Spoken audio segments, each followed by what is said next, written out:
নমস্কার বন্ধুরা। আজকের গল্পে আপনাদের সকলকে আমাদের চ্যানেলে স্বাগত জানাই। সকাল তখন ঠিক 7টা। রান্নাঘর থেকে ধীরে ধীরে বাসনের টুংটাং শব্দ ভেসে আসছিল। বাড়িতে শান্তি ছিল, কিন্তু সেই শান্তি ছিল শুধু দেওয়ালের মধ্যে, মানুষের মনে নয়। 62 বছর বয়সী মীরা দেবী কাপা হাতে চা বানাচ্ছিলেন। বয়স যতটা তাকে দুর্বল করেনি, তার থেকেও অনেক বেশি তাকে ভেঙে দিয়েছিল তার বৌমা রুবির ব্যবহার। ঠিক তখনই রবি দ্রুত পায়ে রান্নাঘরে ঢুকলো। ও বুড়ি, তোর কি একটু বুদ্ধি নেই? কি করছিস তুই? এটা কি বানিয়েছিস? একে চা বলে? কতবার বলেছি আমার রান্নাঘরে পা রাখবি না, বুঝিস না? এই চা কি তোর মরানো বাপ এসে এখানে খেয়ে যাবে? যে তুই এত শান দেখিয়ে চা বানাচ্ছিস? তার গলার আওয়াজ এতটাই উঁচু ছিল যে মীরা দেবী হঠাৎ করেই ভয়ে কেঁপে উঠলেন। ভয়ে ভয়ে মীরা দেবী বললেন, মা, আমি ভেবেছিলাম তোমার মাথা ধরেছিল, তাই একটু চা বানিয়ে দিই। এ কথা শুনতেই রুবি রেগে গিয়ে কাপটা তুলে মীরা দেবীর মাথায় জোরে ছুঁড়ে মারল। ধড়াম করে কাপটা তার মাথায় লেগে ভেঙে গেল। কাচের টুকরো কপালে বিঁধে গেল। সেখান থেকে ধীরে ধীরে রক্ত বেরোতে লাগলো। গরম চা তার হাতের ওপর ছলকে পড়ল। ব্যথা তিনি আহ বলে কেঁপে উঠলেন। চোখ ভরে উঠল জল দিয়ে। কিন্তু তিনি নিজের কষ্ট ঠিকমতো বলতে পারলেন না, কারণ তখনই রুবি চিৎকার করে উঠল, ড্রামা বন্ধ কর বুড়ি। তুই এখনো বেঁচে আছিস কেন? আমার মাথা খারাপ করে দিয়েছিস। তোর সেবা করতে করতে আমি ক্লান্ত। তার উপর তোর নাটক শেষ হয় না, শুধু কান্না কাঁপুনি আর দয়া ভিক্ষা করা, এটাই তোকে মানায়? না কাজ ঠিক মতো করতে পারিস, না মাথা ঠিকঠাক কাজ করে। মীরা দেবী পিছিয়ে গেলেন। তার কাপড়ে চা ছড়িয়ে পড়েছিল, কিন্তু তার থেকেও বেশি ভয় ছড়িয়ে পড়েছিল তার মুখে। রুবি থামল না। সে রাগে তার একেবারে কাছে গিয়ে তার চুল শক্ত করে ধরে বলল, কতবার বলেছি আমার থেকে দূরে থাকবি? আমার রান্নাঘর নোংরা করে দিয়েছিস। আমার স্বামীর অফিসে প্রমোশন হতে যাচ্ছে, আর তুই চাস আমি তোর জন্য অপয়া হয়ে যাই? নিজের মুখ দেখেছিস? অশুভ ছাড়া কিছুই ঝরে না। এতই যদি আমার চিন্তা করিস, তাহলে মরছিস না কেন? তোরও শান্তি হবে, আমারও শান্তি হবে। মীরা দেবীর চোখ নিচু হয়ে গেল। তার মন যেন ভেতর থেকে ভেঙে টুকরো টুকরো হয়ে যাচ্ছিল। রুবি আবার বলল, আর শোন, আজ থেকে তোকে কোনো ঘরে দেখতে চাই না। যা বলবো শুধু সেটাই করবি, না হলে আমি তোর ছেলেকে এমনভাবে উস্কাবো যে সে তোকে রাস্তার ধারে ফেলে আসবে। তখন কিন্তু বলিস না বউ অত্যাচার করেছে। এ কথা শুনে মীরা দেবীর শরীর কেঁপে উঠল। মনে হলো যেন পা থেকে সমস্ত শক্তি কেউ টেনে নিয়েছে। তিনি ধীরে বলে উঠলেন, মা, এত কষ্টের কথা বলিস না। আমি চেষ্টা করব ভালো করার। কিন্তু রুবি আবার চিৎকার করে উঠল, চুপ! একটা কথাও বলবি না। তুই চেষ্টা করিস বলেই সব খারাপ হয়। তুই নিজেই অশুভ। তোর জন্যই এই বাড়িতে শান্তি নেই। এ কথা বলে সে জোরে ধাক্কা দিল মীরা দেবীকে। মীরা দেবী কোনো মতে নিজেকে সামলে কাঁপতে কাঁপতে দেয়াল ধরে দাঁড়িয়ে রইলেন। তার চোখ দিয়ে জল পড়ছিল, কিন্তু মুখে কোনো শব্দ ছিল না, যেন কান্নারও অনুমতি নেই। মীরা দেবীর চোখে জল নতুন কিছু ছিল না। তিনি এত কেঁদেছেন যে এখন কষ্টটাও পুরনো মনে হয়। কপালের ক্ষত থেকে রক্তের সরু ধারা বয়ে যাচ্ছিল। তিনি এক কোণে বসে কাপা হাতে সরিষার তেল লাগাচ্ছিলেন, যেন রক্তটা তাড়াতাড়ি বন্ধ হয়ে যায়, যেন কারোর কষ্ট না হয়, যেন বাড়ির পরিবেশ নষ্ট না হয়। কারণ তিনি এমনই ছিলেন, সব কষ্ট নিজে সহ্য করতেন, কিন্তু কাউকে বোঝা হতে চাইতেন না। কিন্তু এটা প্রথমবার ছিল না। রুবির হাত তোলা, বাসন ছোড়া, খাওয়া দাওয়া বা কাপড়ের দোষ ধরা, সবই মীরা দেবীর প্রতিদিনের জীবনের অংশ হয়ে গিয়েছিল। আর প্রতিবার অপমানের পর তার বুকের ভেতর একটাই প্রশ্নই কাঁটার মতো বিঁধে থাকত, শেষ পর্যন্ত আমার দোষটা কি? তারপর তার মন ফিরে যেত বহু বছর আগে, যখন তিনি এই বাড়িতে বউ হয়ে প্রথম পা রেখেছিলেন। তখন তিনি মনে মনে একটা প্রতিজ্ঞা করেছিলেন, আমি এই বাড়ি কখনো ভেঙে যেতে দেব না। আমি সব সম্পর্ককে আগলে রাখবো, যতই ত্যাগ করতে হোক না কেন। আর তিনি শুধু বলেই থামেননি, সারা জীবন সেটা প্রমাণও করেছেন। সকাল থেকে রাত পর্যন্ত একা হাতে পুরো বাড়ি সামলানো, স্বামীর উপার্জনের প্রতিটি টাকা হিসেব করে খরচ করা, ছেলেকে কলেজ পর্যন্ত পড়িয়ে চাকরি করানো, মেয়েকেও পড়াশোনা করিয়ে ভালো বাড়িতে বিয়ে দেওয়া। আর যখন বাড়িতে বউ এলো তখন তাকে মেয়ের মতো করে রাখার জন্য প্রাণপণ চেষ্টা করেছিলেন। মীরা দেবী তো এতটাই করতেন যে বৌমার ইচ্ছা, তার পছন্দ, তার স্বপ্ন পূরণ করতে গিয়ে তিনি কখনো নিজের মনের কথা ভাবেননি। তিনি সেই মা যিনি নিজের থালায় ডাল কম নিয়ে নিতেন কিন্তু বৌমার প্লেটে কখনো কোনো কমতি হতে দেননি। কিন্তু নিয়তি তার সবচেয়ে বড় ভরসাটাই কেড়ে নিল। তার স্বামীই ছিলেন একমাত্র মানুষ যিনি মীরা দেবীর ঢাল হয়ে থাকতেন। তিনি চলে যেতেই যেন ঘরের আলো নিভে গেল, আর সেই নীরবতার মাঝেই রুবির আসল রূপ স্পষ্ট হয়ে উঠতে শুরু করলো। এখন মীরা দেবী বৌমার কাছে বোঝা হয়ে উঠলেন। কতদিন ওনাকে সামলাবো? কেন ঘরে পড়ে থাকে? কিসের কাজে লাগে? এই কথাগুলো প্রতিদিন তার কানে বাজতে লাগলো। মীরা দেবী ভাবতেই থাকলেন, এই ঘরের জন্য তো আমি সব কিছু দিয়েছি, তবুও আজ আমি এত অচাওয়া হয়ে গেলাম কিভাবে? তার জীবন একটাই প্রশ্নে এসে থেমে গেল, বুড়িয়ে যাওয়া কি সত্যিই কারো দোষ হয়ে যায়, নাকি শুধু তাদের অস্তিত্বই অন্যের কাছে কষ্টের কারণ হয়ে দাঁড়ায়? তিনি সারাদিন যন্ত্রণায় কুঁকড়ে থাকলেন, কখন ঘুমিয়ে পড়লেন তাও বুঝতে পারলেন না। সন্ধ্যায় দরজায় কড়া নাড়ার শব্দে তার ঘুম ভাঙল। ক্ষুধায় তার অবস্থা খারাপ হয়ে গিয়েছিল। কষ্ট করে উঠে তিনি বাইরে এলেন। দেখলেন তার ছেলে খাচ্ছে। রুবি দরজায় দাঁড়িয়ে থাকা মীরা দেবীকে দেখেই চোখে সেই একই হিংসা, একই ঘৃণা নিয়ে তাকালো। হঠাৎ সে চিৎকার করে উঠল, ও আবার এসে গেছে! মা ছেলে নাটক করতে। মীরা দেবী ধীরে বললেন, বাবা, আমি শুধু একটু রুটি নেব, ওষুধ খাওয়ার সময় হয়ে গেছে। রুবি হেসে উঠল, ওষুধ? একবারেই মরিস না কেন? সারাদিন আমার মাথা খাস আর রাতে আমার কাছ থেকেই খাবার ছিনিয়ে নিতে আসিস। এই কথা শুনে মীরা দেবীর পায়ের নিচে মাটি সরে গেল। ওদিকে তার ছেলে, যে একটু আগেই অফিস থেকে ফিরেছে, ক্লান্ত চোখে ফোনে ব্যস্ত ছিল। রুবি যখন খাবার টেবিলে রাখলো, ছেলে হাসতে হাসতে বলল, ওয়াও রুবি, আজও সব তৈরি? তুই আমার যত্ন নিস। এই কথাগুলো মীরা দেবীর বুকের মধ্যে কাটার মতো বিঁধল। তিনি আশায় ছেলের দিকে তাকিয়েছিলেন। সে কি একবার জিজ্ঞেস করবে, দেখবে যে তার কপালে ব্যান্ডেজ বাঁধা, বুঝবে যে তার চোখ কাঁদতে কাঁদতে ফুলে গেছে? কিন্তু ছেলে একবারও তার দিকে তাকানোর প্রয়োজন মনে করলো না, বরং রুবির কথায় বিশ্বাস করে বলল, রুবি, তাড়াতাড়ি ওনাকে খাবার দিয়ে দাও, আর বলো নিজের ঘরে গিয়ে বিশ্রাম করুক। আমার একদম শব্দ পছন্দ নয়। এটা শুনে রুবির মুখে হাসি ফুটে উঠল। সে মীরা দেবীর কাছে এসে বিষাক্ত কণ্ঠে বলল, শুনেছিস, তোর ছেলেও তোকে সহ্য করতে পারে না। মীরা দেবীর হৃদয় ভেঙে টুকরো টুকরো হয়ে গেল। তিনি থালা হাতে নিয়ে বললেন, আমি শুধু খাবারটা নিয়ে যাই। রুবি থালাটা জোরে ঠেলে দিল। রুটি মাটিতে পড়ে গেল। বলেছি না, আমি না বললে এখানে আসবি না, খেতেও পাবি না। এবার যা নিজের ঘরে, না হলে আরো মার খাবি। পাশেই সোফায় বসে থাকা ছেলে একবারও নড়ল না, স্ত্রীকে কিছু বলল না, মায়ের দিকেও তাকালো না, যেন সেখানে কোনো মানুষ নয়, একটা বোঝা দাঁড়িয়ে আছে। মীরা দেবীর বুকের মধ্যে তীব্র ব্যথা উঠল। চোখ নামিয়ে নিলেন। রুবি তার হাত শক্ত করে ধরে টেনে ঘরে ঢুকিয়ে দিল। দরজা বন্ধ করতে গিয়ে তার কাঁধ দেয়ালে ধাক্কা খেল। ব্যথায় তিনি গোঙাতেও পারলেন না। তার আগেই রুবির হাত তার গালে পড়ে গেছে। কি চাই তোর? তোর ছেলে তোকে নিয়ে আমার সামনে নাটক করুক? এত সাহস হলো কি করে যে বাইরে এসে খাবার চাইছিস? সে তার থুতনি ধরে জোরে উপরে তুলল। তোর সময় শেষ। তোর জায়গা শুধু এই বাসি রুটি আর বেঁচে থাকা তরকারির পানিতে। মীরা দেবী আঁচল দিয়ে চোখ মুছতে চাইলেন, কিন্তু রুবি হাত সরিয়ে দিল। এই নাটক বন্ধ কর। তোর কান্না দেখে কেউ গড়বে না।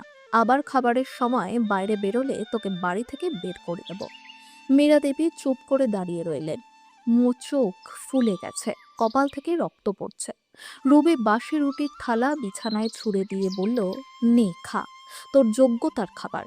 আর চুপচাপ খাস। আমার স্বামী দেখে ফেললে আবার নতুন অভিযোগ আর নতুন থাপ্পড় পাবি। দরজা ধাক্কা দিয়ে সে বেরিয়ে গেল। ঘরে নীরবতা নেমে এলো। মীরা দেবীর হাত কাঁপছিল। থালার রুটি ভেঙে গিয়েছে, কিন্তু তার হৃদয় তার থেকেও বেশি ভেঙে গেছে। তিনি আস্তে করে নিজেকে বললেন, এই কি আমার অপরাধ ছিল? এই ঘরটা গড়েছি, সবার জন্য রাত জেগেছি, মেয়েকে পড়িয়েছি, স্বামীর পাশে থেকেছি, আর এই বৌমাকে কত আশা নিয়ে এনেছিলাম।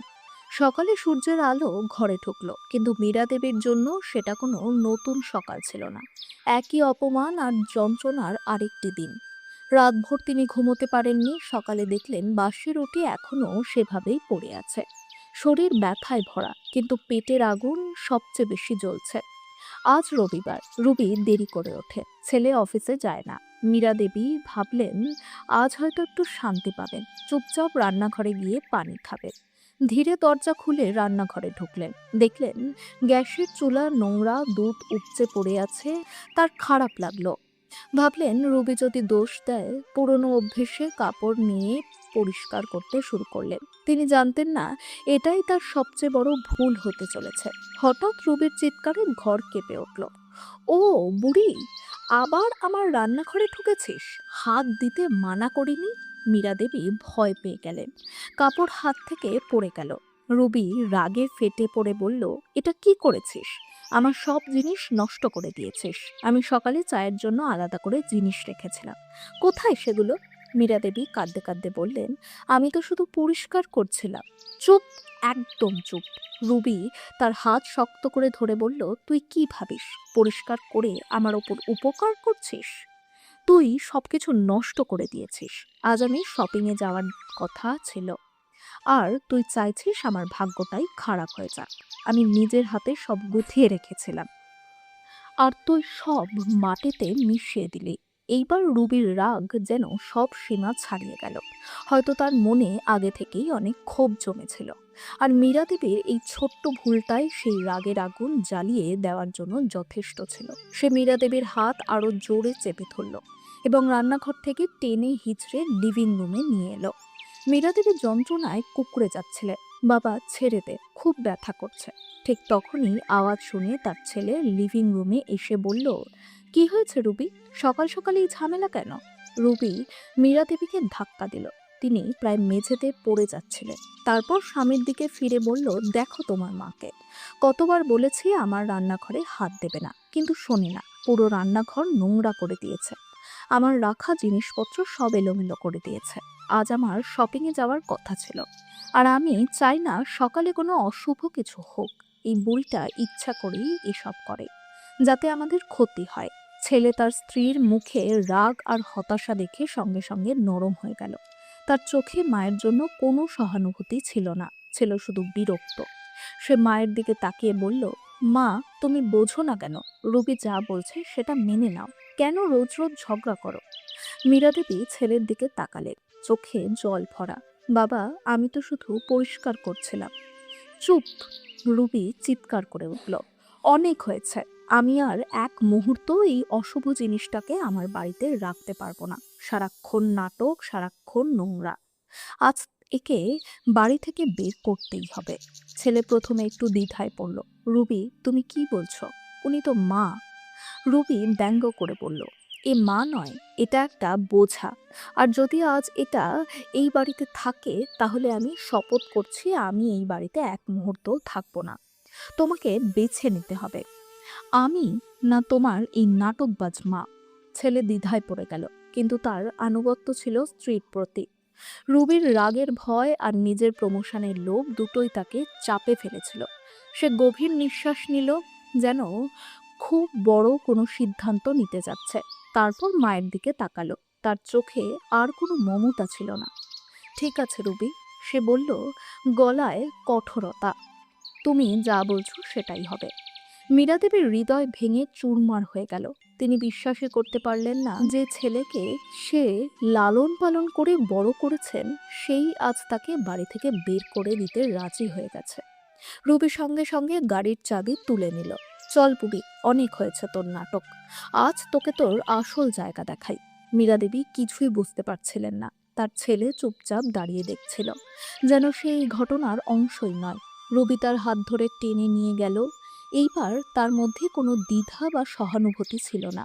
ছিল শুধু নিষ্ঠুর রাগ। সে মীরা দেবীকে টেনে হিঁচড়ে বাড়ির বাইরে নিয়ে এলো। দুর্বল শরীরের কোনো ভরসা ছিল না। ছেড়ে দে রুবি, কোথায় নিয়ে যাচ্ছিস? মীরা দেবী কাঁদতে লাগলেন, কিন্তু তার গলা খুবই দুর্বল হয়ে পড়েছিল। রুবি জোর করে তাকে গাড়ির পেছনের সিটে ঠেলে ঢুকিয়ে দিল। মীরা দেবীর কপাল গাড়ির ভেতরে ধাক্কা খেল, কিন্তু রুবির তাতে কোনো পরোয়া ছিল না। সে গাড়ি স্টার্ট করে দ্রুত ছুটে গেল।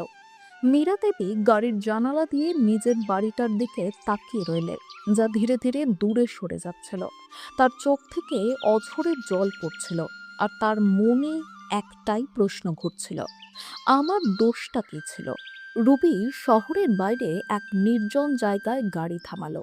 চারপাশে ভাঙাচোরা কিছু বাড়ি, দূর দূর পর্যন্ত কোনো মানুষ নেই। সে দরজা খুলে মীরা দেবীকে টেনে নামালো। নাম এখানে, এটাই তোর আসল জায়গা। এখন এখানে বসে কাঁদ, তোর নাটক কর, শোনার কেউ নেই। মীরা দেবী কাঁপতে কাঁপতে গাড়ি থেকে নামলেন। শরীর আর কোনো যন্ত্রণা সহ্য করতে পারছিল না।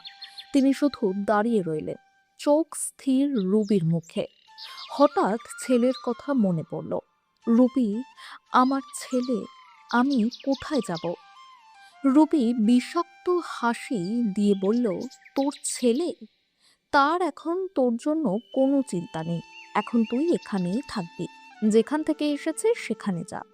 আর হ্যাঁ, ভুল করে যদি আমার বাড়ির আশেপাশেও তোকে দেখি, মনে রাখিস, পরিণাম খুব খারাপ হবে।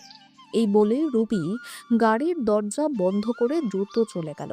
পিছনে রেখে গেল মীরা দেবীকে এক নির্জন অচেনা জায়গায়, যেখানে তার সামনে শুধু একাকিত্ব আর অন্ধকার। মীরা দেবী সেখানেই মাটিতে পড়ে গেলেন। শরীরের ব্যথা আর ভাঙা হৃদয়ের যন্ত্রণায় তিনি কাঁপছিলেন। সূর্যের আলো ধীরে ধীরে ফিকে হয়ে আসছিল, আর তার মনে হচ্ছিল যেন তার জীবনের সূর্য চিরতরে ডুবে যাচ্ছে। তিনি ধুলো ভরা মাটিতে বসে রইলেন, একটি পাথরের মূর্তির মতো নিশ্চুপ। যখন গাড়ির শেষ শব্দটুকুও বাতাসে মিলিয়ে গেল, তখন মনে হলো তার কানে আর শুধু নীরবতা নয়, তার ভাঙা হৃদয়ের ভয়ঙ্কর শব্দ প্রতিধ্বনিত হচ্ছে। তার দৃষ্টি স্থির হয়ে রইল সেই দিগন্তের দিকে, যেখান দিয়ে কিছুক্ষণ আগে গাড়িটা চলে গিয়েছিল। এখন সেখানে শুধু দূরের শহরের ঝাপসা ইমারতগুলো দেখা যাচ্ছে, সেই শহর, সেই বাড়ি যেখানে তিনি তার সব কিছু উজাড় করে দিয়েছিলেন। বিবেক। তার ঠোঁট থেকে এই নামটা এক চাপা হাহাকারের মতো বেরিয়ে এলো। এই অপমান, এই আঘাত কোনো কাপের আঘাতের চেয়েও অনেক গভীর ছিল। কপালের ক্ষতটা সর্ষের তেল লাগালে কিছুটা কমেছিল, কিন্তু ছেলের ত্যাগের যন্ত্রণা তার বুককে ছিঁড়ে ফেলছিল। এখন আর তোর জন্য তার কোনো চিন্তা নেই, তোর সময় শেষ, তুই শুধু একটা বোঝা। রুবির এই বিষাক্ত কথাগুলো বারবার তার কানে বাজছিল। তার মনে হচ্ছিল যেন কেউ তার শরীর থেকে বেঁচে থাকার শেষ ইচ্ছাটুকুও কেড়ে নিয়েছে। এটা কোনো দেয়াল ছিল না, কোনো দরজা ছিল না, যেটা তিনি 60 বছর ধরে নিজের ভালোবাসা আর ত্যাগ দিয়ে গড়ে তুলেছিলেন। আজ সেই দরজাই তাকে বাইরে ছুঁড়ে ফেলেছে। মীরা দেবী নিজের কাঁপতে থাকা হাতের দিকে তাকালেন। এই সেই হাত যেগুলো ছোটবেলায় বিবেককে হাঁটা শিখিয়েছিল, রাতভর তার জন্য রান্না করেছিল, তার প্রতিটা স্বপ্ন পূরণ করতে পরিশ্রম করেছিল। আজ সেই হাত দুটো সম্পূর্ণ খালি। তিনি উঠে দাঁড়ানোর চেষ্টা করলেন, কিন্তু পায়ে আর একটুও শক্তি ছিল না। শরীরে ব্যথা আর ক্ষুধার ঢেউ উঠছিল। তিনি টলতে টলতে আবার মাটিতে বসে পড়লেন। চারপাশের ভাঙাচোরা বাড়িগুলো তাকে আরো বেশি একাকিত্ব অনুভব করাচ্ছিল। মনে হচ্ছিল যেন ওই বাড়িগুলো এই পৃথিবী থেকে পরিত্যক্ত, ঠিক তার মতোই। হঠাৎ তিনি অনুভব করলেন তার মাথা খুব ভারী হয়ে আসছে। হৃদস্পন্দন দ্রুত বেড়ে গেল, আর গত 24 ঘন্টার নিষ্ঠুর ঘটনাগুলো তার মাথায় যেন সিনেমার মতো দ্রুত ঘুরতে লাগলো। চায়ের কাপ, ছেলের উদাসীনতা, রুটি ফেলে দেওয়া, গাড়িতে টেনে তোলা। তিনি চোখ বন্ধ করার চেষ্টা করলেন, কিন্তু চোখের জল থামছিল না। কাঁদলেও আর কোনো স্বস্তি মিলছিল না। তার যন্ত্রণা এখন শুধু মানসিক নয়, শারীরিক হয়ে উঠেছিল। বুকে তীব্র শ্বাসরোধ হতে লাগলো। মনে হচ্ছিল কেউ যেন তার নিঃশ্বাস আটকে দিচ্ছে। ব্যথা, অপমান, একাকিত্ব, মীরা দেবীর শরীর ভীষণ কাঁপতে লাগলো। তিনি মাটিতে হাত রেখে নিজেকে সামলানোর চেষ্টা করলেন, কিন্তু সবই ব্যর্থ। শেষবার তার মনে পড়ল তার স্বামীর হাসি মুখ, যিনি সব সময় তাকে সাহারা দিয়েছিলেন। তারপর চারপাশে অন্ধকার ঘন হতে লাগলো। নির্জন রাস্তা, ডুবন্ত সূর্যের কমলা আলো, ভাঙা দেয়াল, সবকিছু একসাথে ঘুরতে লাগলো। তার শরীর ধীরে ধীরে মাটিতে লুটিয়ে পড়ল। তিনি যন্ত্রণা, ক্ষুধা আর শকের গভীর অন্ধকারে ডুবে গেলেন। সেই নির্জন অচেনা জায়গায়, যেখানে মানবতার এক ফোঁটাও নেই, মীরা দেবী অচেতন হয়ে পড়লেন। তার শরীর ধুলোয় মাখা, কপাল থেকে বয়ে আসা রক্তের দাগ ধুলোর সঙ্গে মিশে গেছে। সেই একাকী স্থানে তিনি সাহায্যের কোনো আশাই না করে মৃত্যুর মতো এক নিস্তব্ধতায় ডুবে গেলেন। পরের দিন সন্ধ্যায় রুবি যখন তার বন্ধুদের সঙ্গে দেখা করে খুশি মনে বাড়ি ফিরল, তখন তার মুখে ভয়ানক রাগ আর হতাশা স্পষ্ট ছিল। প্রমোশনের খবর এসে গেছে, আর তার স্বামী আজও আগের মতোই একই পদে রয়ে গেছে। সে রাগে নিজের হ্যান্ডব্যাগ সোফায় ছুঁড়ে ফেলল। হলো না, প্রমোশন হলো না। রুবি চিৎকার করে উঠল, আমি বলেছিলাম না, ওই বুড়িটা মন হুঁশ সকাল সকাল আমার কাজে বাধা দিয়েছে। ওর জন্যই সব নষ্ট হয়ে গেছে। বিবেক, যে এতক্ষণ মাকে ফেলে আসার অপরাধ বোধ চাপা দিয়ে রেখেছিল, বিরক্ত হয়ে বলল, সব কিছু মায়ের জন্যই হয়েছে, এটা তো জরুরি নয়। তুমি এত নেতিবাচক কেন? হয়তো হয়তো আমারই কোথাও কোনো ভুল ছিল। চুপ করো, রুবি ঘুরে চিৎকার করলো। ভুল তো তোমাদের গোটা পরিবারেরই আছে। তোমাদের পরিবারের এই মন হুঁশিয়াত আমার সব কিছু শেষ করে দিয়েছে। আমি জানি ওই বুড়ি এখন সেখানে বসে কাঁদছে আর আমাদের অভিশাপ দিচ্ছে। বিবেক চুপ হয়ে গেল। হঠাৎ সেই নির্জন জায়গায় একা মায়ের মুখটা তার মনে পড়ে গেল। সকাল থেকেই তার মধ্যে এক অদ্ভুত অশান্তি ছিল। তার মনে হচ্ছিল সে একটা ভয়ঙ্কর ভুল করে ফেলেছে। ঠিক তখনই দরজায় জোরে ধাক্কা পড়ল। রুবি রাগে দরজা খুলল। সামনে এক পুলিশ অফিসার এবং তার সঙ্গে খাকি পোশাকে আরো দুজন দাঁড়িয়েছিল। তাদের সঙ্গে এক শান্ত ও প্রভাবশালী চেহারার মহিলা ছিলেন। পুলিশ অফিসার কঠোর কণ্ঠে জিজ্ঞেস করলেন, আপনি কি বিবেক শর্মা? বিবেক সামনে এসে বলল, হ্যাঁ আমি। কি ব্যাপার? পুলিশ অফিসার বললেন, আমরা আপনার মা শ্রীমতী মীরা দেবীকে শহরের বাইরে একটি পরিত্যক্ত জায়গা থেকে উদ্ধার করেছি। এটি বৃদ্ধদের সুরক্ষা আইনের অধীনে একটি গুরুতর অপরাধ। আপনাকে এখনই আমাদের সঙ্গে যেতে হবে। এই কথা শুনে রুবি আর বিবেক দুজনেই অবাক হয়ে গেল। রুবি চিৎকার করে উঠল, আমরা কিছু করিনি। সে তো নিজেই। চুপ থাকুন। পাশে দাঁড়ানো মহিলা, যিনি সম্ভবত কোনো সামাজিক সংস্থার সদস্য ছিলেন, রুবির দিকে তাকিয়ে বললেন, মীরা দেবীর কপালে আঘাতের চিহ্ন আছে এবং তার কাপড়ে বাসি চায়ের দাগ রয়েছে। তিনি আমাদের সবকিছু জানিয়েছেন। তাকে এই অবস্থায় ফেলে আসা শুধু অমানবিক নয়, আইনের চোখেও অপরাধ। আপনাদের বিরুদ্ধে বৃদ্ধ নির্যাতনের মামলা দায়ের করা হয়েছে। বিবেক আর রুবির মুখের রং পুড়ে গেল। যে সমাজে তারা নিজেদের সম্মান বজায় রাখতে চেয়েছিল, আজ সেই সমাজের সামনেই তারা অপরাধী হয়ে দাঁড়িয়েছে। তাদের বুঝতে দেরি হলো না, মাকে বাড়ি থেকে বের করে দেওয়াই ছিল তাদের জীবনের সবচেয়ে বড় এবং সবচেয়ে ভয়াবহ ভুল। পুলিশ অফিসার এবং সামাজিক কর্মীর উপস্থিতিতে রুবির অহংকার কিছুক্ষণের জন্য থমকে গেল। বিবেক তার বাবার উপার্জনে তৈরি সেই বাড়ির সম্মানকে ভেঙে পড়তে দেখছিল। তার মনে হলো তার প্রমোশন না হওয়া কোনো বড় বিষয় নয়। আসল ধ্বংস তো এখন শুরু হয়েছে। স্যার, ব্যাপারটা এমন নয়। এটা ভুল বোঝাবুঝি। আমার মা, উনি একটু মানসিকভাবে অসুস্থ। বিবেক ভয়ে ভয়ে মিথ্যে বলার চেষ্টা করলো। সামাজিক কর্মী স্নেহা তাকে মাঝখানেই থামিয়ে দিলেন। মিথ্যে বলবেন না, মিস্টার বিবেক শর্মা। আপনার মা সম্পূর্ণ সুস্থ আছেন এবং তার বক্তব্য রেকর্ড করা হয়েছে।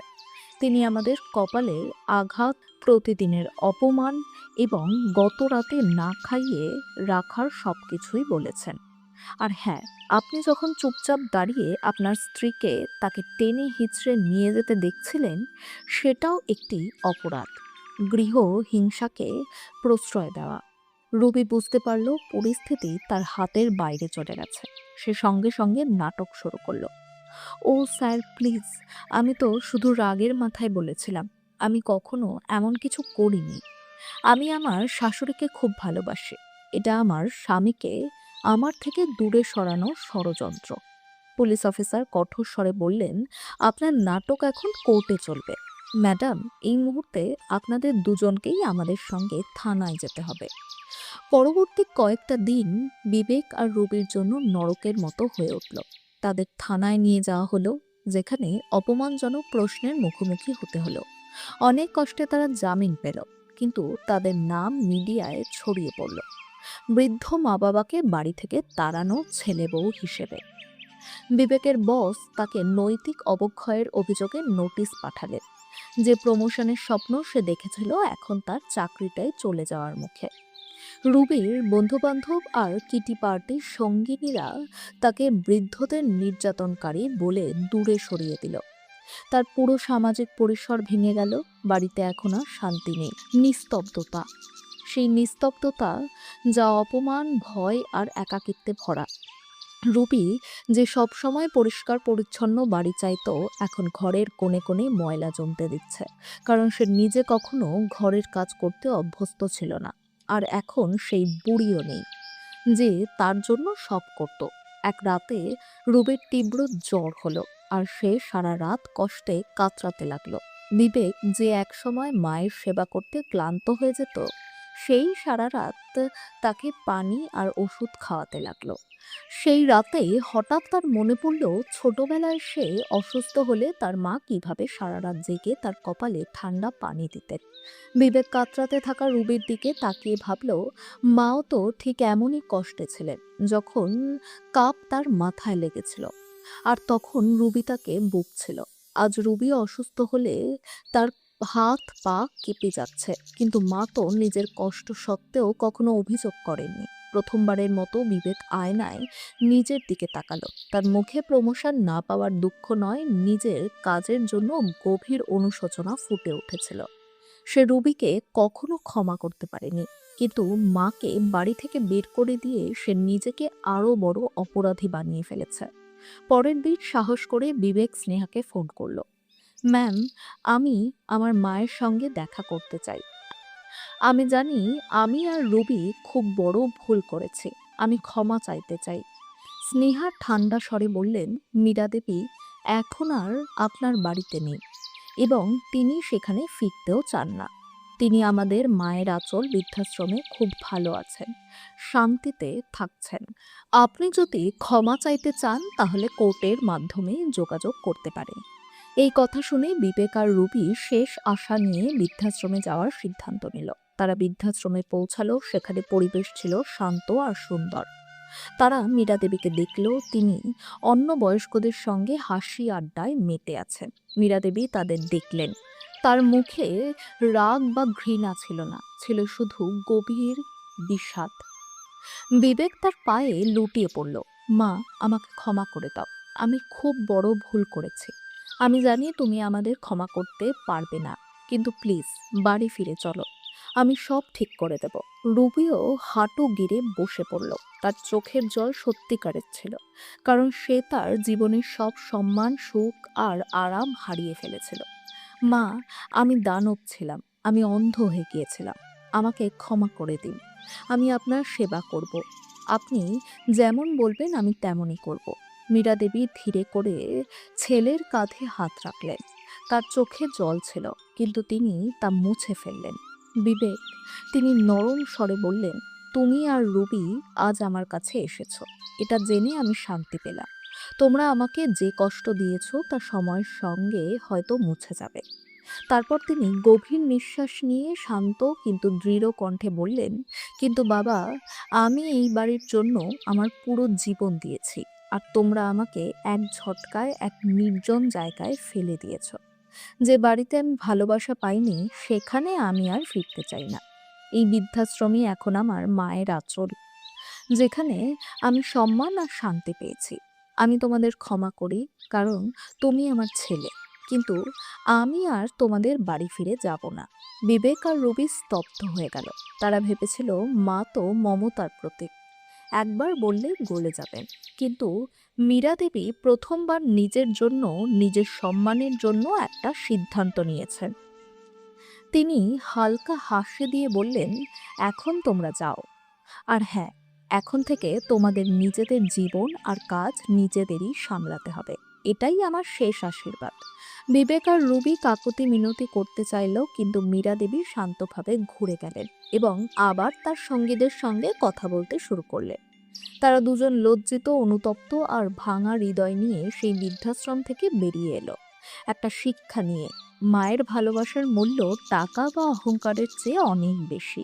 আর মাকে হারানো জীবনের সবচেয়ে বড় পরাজয়। বন্ধুরা, আপনাদের এই গল্পটা কেমন লাগলো কমেন্ট করে অবশ্যই জানাবেন। ভালো লাগলে ভিডিওটি লাইক, শেয়ার আর চ্যানেলটি সাবস্ক্রাইব করতে ভুলবেন না। ধন্যবাদ।